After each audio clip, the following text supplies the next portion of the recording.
We are Marc, Amy, Juliette and Clement from the medieval Chateau de Rosieres. This Christmas we've made you a very special advent calendar. Every day from the 1st to the 25th of December we will open the door to a different room in the chateau and introduce you to its past, present and future. Merry Christmas.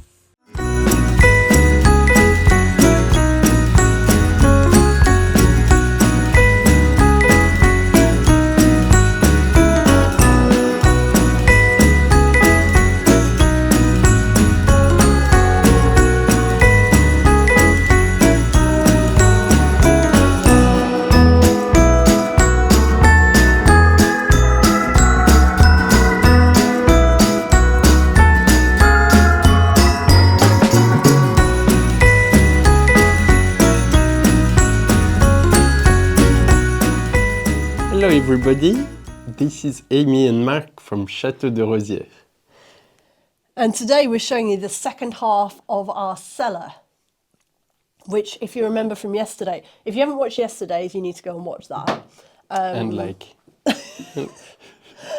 if you have, just a little recap is that this is a quarter of the ground floor that has never been done up, that has been used as storage and that we currently use as storage as well, which used to house the old oil burning wood heating system and now houses the controls for the new wood chip heating system. Okay, so now you don't need to watch it anymore then. You do still need to watch yesterday. No, you can still like it. What's got into you? But we want to show you a really interesting part of this cellar complex, which starts to give us some hints as to what it was used for before. I don't have a clue. We had to take up some of the very deep concrete slab that was on the floor in here in order to put the pipes through for all sorts of things, as we told you all about yesterday. And it started to give us a bit of a sense of what the cellars looked like before. But more importantly than that, there are two very distinctive features that are still from the medieval period. And one of them in particular carries quite a mystery. This part of the cellar is suddenly at a different angle to the rest. The vaults in that side go that way, and this one goes both ways actually. Well, both ways, yeah. Would you like to tell them about the vault in this section, my chérie? So yes, the vault in this part of the cellar is voûte en ogive. How do you say that actually? It's with a broken arc. Don't know the English name actually. You're the archaeologist. You keep interrupting me when I'm talking. Sorry, I won't say anything. I don't know what it is in English either. But it's an archway that you can see it behind the shape of it, and it runs along here. And what's very clear is that this would have been part of an old guard station from when the chateau was defensive, because in the tower on this side there is an old toilet. I think we talked about it and showed it in one of our early videos. We'll link to that here. And yeah, so this bit is probably still in the original condition of the 15th century. It's quite the typical of the building style of the time. So it's quite likely that hardly anything has changed since then, apart from the pipes and things running, but it's still, in more or less in its original condition.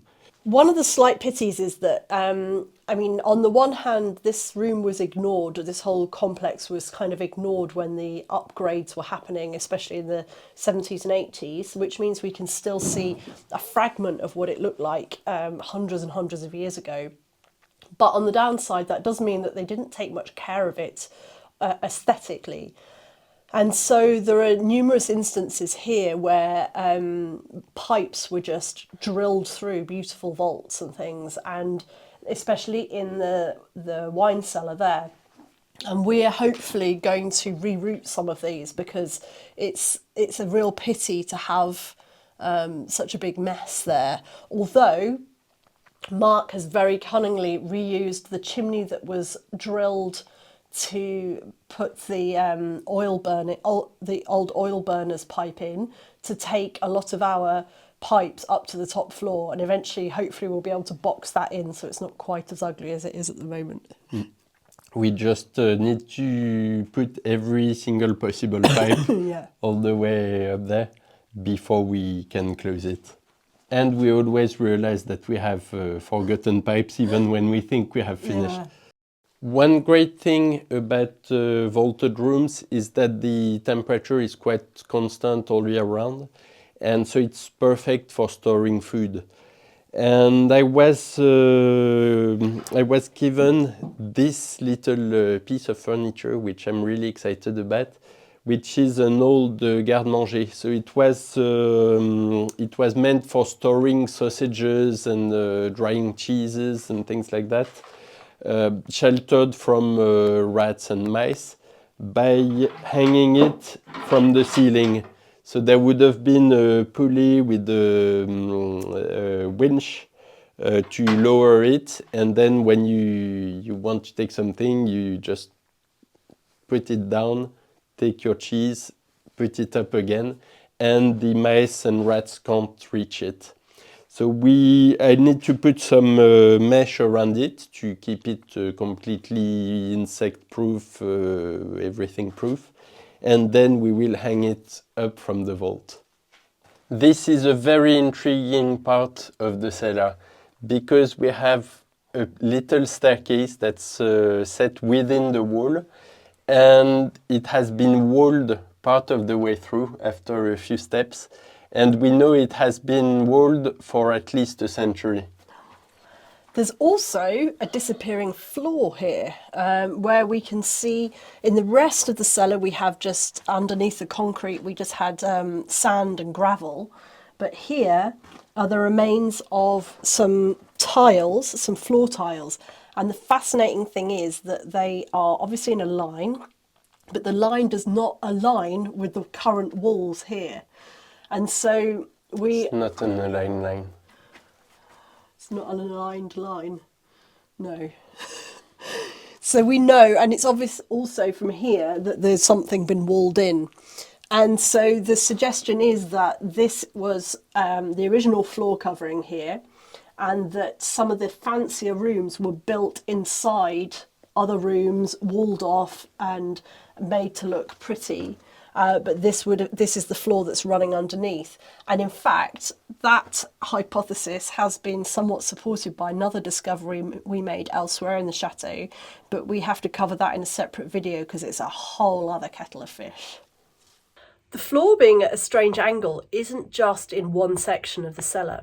And we said yesterday that we would come back to the pantry to show you something from here as well. And I'm going to show you now. The floor in here matches the floor in that funny little area where there's the staircase on the other side.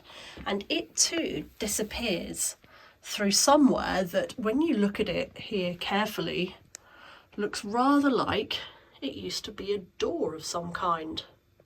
And even more intriguingly, the inside of the pantry door looks like it was an outside door coming from this side once. And so we have a lot of work to do to try and understand how this all looked before. Marc has had to rush off and pick Clement up from school. He goes 2 mornings a week now, and Juliette went to the nounous for a couple of hours. And so it's up to me to finish this. I would go and get them, but it's snowy and I don't want to drive the car on the derelict driveway. It's not derelict, but it's pretty rough. We hope that you've enjoyed these 2 parts of the cellar. There's a whole load of different videos to do with this part of the chateau, and I'm going to not just link to them here, but I'm going to put the links in the descriptions. We did a tour of the cellar here, the wine cellar here, with its old medieval toilet, and talked a bit about the history of wine on the estate and where we're going to grow wine. which should then lead you onto another rabbit hole video, which is a video of the terracing that we've been doing recently, or the clearing of the terraces to grow our own wine. And Stephanie, when she came here for Stephanie's Grand Tour of Europe, showed the staircase here.